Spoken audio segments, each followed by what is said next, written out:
Bonne nouvelle pour Gavi. Newcastle vise un jeune crack du Barça. Jorge Mendes ship un cadre des Blaugrana. Luis Figo donne le nom du joueur du Barça qu'il aimerait voir au Real Madrid. Alexis Sanchez explique son choix pour Séville. Nouvel échec pour le retour au Camp Nou. Là sont les multiples actualités que nous vous détaillerons dans cette vidéo. Salut à tous et bienvenue dans cette nouvelle édition d'Information. Bonne nouvelle pour Gavi. Victime d'une rupture du ligament croisé en novembre 2023, Gavi souffre toujours de douleurs au genou droit. Cette gêne, qui l'a empêché de disputer le dernier match de Liga contre le Rayo Vallecano avant la trêve internationale, a inquiété le staff médical du FC Barcelone à tel point qu'une nouvelle opération était envisagée pour le jeune milieu de terrain. Mais ce lundi, le quotidien Sport indique que le milieu barcelonais se contentera d'un traitement conservateur. En attendant de connaître l'efficacité de cette solution, l'international espagnol manquera au moins la réception du FC Valence dimanche en championnat.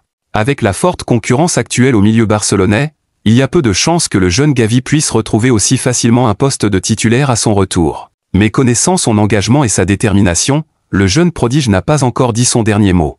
Newcastle vise un jeune crack du Barça. Les dirigeants de Newcastle s'intéresseraient à une jeune pépite barcelonaise en vue de la prochaine saison. Du côté du club anglais, on aurait déjà des idées en vue de la prochaine saison. En effet, les Magpies seraient toujours à la recherche d'un milieu de terrain défensif.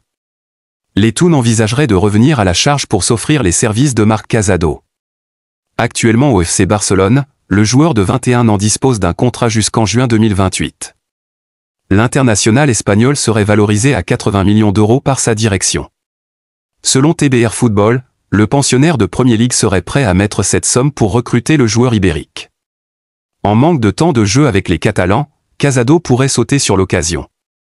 Et de son côté, le FC Barcelone qui fait toujours face à une surveillance accrue du fair play financier à cause de ses multiples problèmes financiers, pourrait également saisir cette opportunité pour se refaire une santé financière. Pensez-vous que le Barça doit se séparer de Marc Casado? Donnez vos avis en commentaire. Jorge Mendes ship un cadre des Blaugrana. Le super agent Jorge Mendes continue d'étendre son influence au Barça, où il vient tout juste de nouer une nouvelle relation avec un cadre des Blaugrana. La relation entre Jorge Mendes et le Barça est une relation d'amour.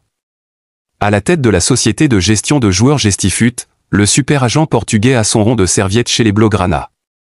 Durant de nombreuses années, il a géré les intérêts de gros noms chez les Catalans, et cette saison, il a deux gros joueurs, Lamine Yamal et Alejandro Balde. Cet été, il a aussi permis aux Blaugrana de faire entrer de l'argent frais avec notamment la vente de 50% des droits Francisco Trincao au Sporting Portugal. Il a aussi travaillé pour la prolongation de Lamine Yamal, a tenté de placer Denzel Dumfries et négocier le prêt d'Ansu Fati à l'AS Monaco et le départ de Pau Victor au Sporting Braga. Marc Casado avec Mendes. Une présence forte et une relation particulière avec Joan Laporta et Deco qui lui permet de s'installer toujours plus en Catalogne. Et selon les informations du quotidien Sport, il vient tout juste de paraffer un nouveau contrat avec un joueur important de l'effectif d'Hansi Flick, à savoir Marc Casado. Jusqu'à présent, le milieu de terrain gérait sa carrière avec l'agence Wasserman, mais il a changé pour s'orienter vers Gestifut. Un gros changement qui en dit aussi long sur son envie de poursuivre sa carrière au Barça alors que son nom était cité parmi les potentiels partants cet été. Mais avec un agent aussi présent à Barcelone, tout laisse à croire qu'il va rester. Luis Figo donne le nom du joueur du Barça qu'il aimerait voir au Real Madrid. Luis Figo connaît parfaitement les deux clubs que sont le FC Barcelone et le Real Madrid pour avoir porté les deux maillots dans sa carrière. Le nouvel ambassadeur de Betfair en Espagne a accordé une interview dans laquelle il revient sur son transfert historique entre les deux géants de la Liga à l'époque, et évoque aussi leurs effectifs actuels, se prêtant au petit jeu des noms qu'il prendrait chez l'un pour l'envoyer chez l'autre. Le Portugais considère que les 60 millions d'euros déboursés par le Real Madrid de Florentino Pérez en 2000 étaient une somme démesurée. Je pensais déjà à l'époque que 60 millions c'était beaucoup, alors imaginez maintenant que le marché est beaucoup plus important. Je continue de penser que c'était trop, déclare Luis Figo. Il avoue alors que le transfert de Neymar pour 222 millions d'euros est celui qui l'a le plus marqué. D'abord pour ce qu'a payé le Barça, puis pour ce qu'a payé le PSG. Logiquement, ce qui me surprend aujourd'hui, c'est ce que l'on paie pour ce que je considère comme des transferts normaux. Aujourd'hui, mettre 60 à 70 millions sur un joueur, c'est normal. Et pourtant ça reste une grosse somme, ajoute le Portugais.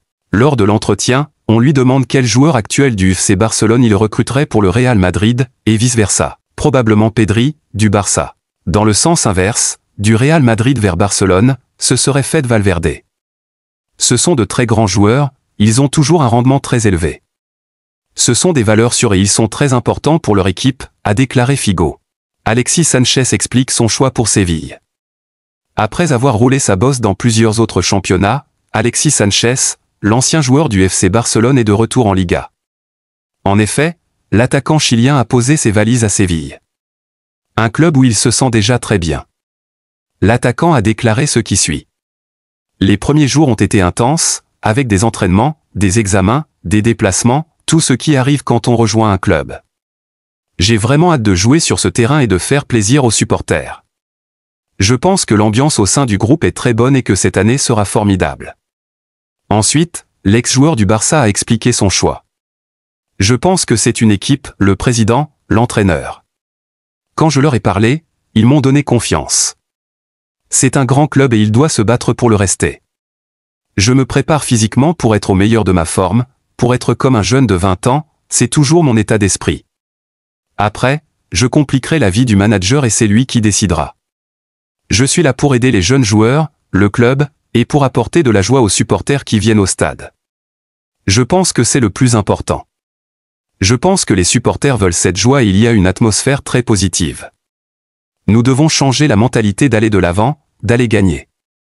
Je suis concentré sur Séville, donner tout ce que j'ai, exiger de mes coéquipiers, les aider, être un groupe, je suis ici pour faire cela maintenant.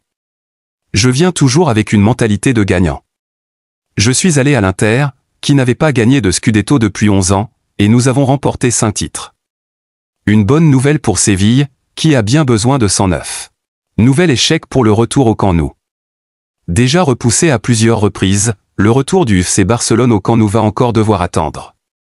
Contraint d'évoluer à Montjuïc lors de ses matchs à domicile depuis le début des travaux à l'occasion de l'exercice 2023-2024, le champion d'Espagne en titre pensait pouvoir retrouver son stade à partir du 14 septembre, lors de la réception du FC Valence en Liga.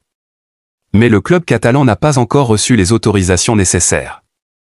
Le FC Barcelone annonce que le match comptant pour la 4e journée de Liga contre Valence, prévu le dimanche 14 septembre à 21 h, ne se jouera pas encore au Spotify Camp Nou. Le club travaille activement à l'obtention des autorisations administratives nécessaires à l'ouverture prochaine du Spotify Camp Nou. C'est pourquoi le match se jouera finalement au stade Johan Cruyff, peut-on lire dans un communiqué officiel ce mardi. Le Barça a toujours l'espoir d'être prêt pour la réception du Paris Saint-Germain en Ligue des Champions, le 1er octobre, au Camp Nou.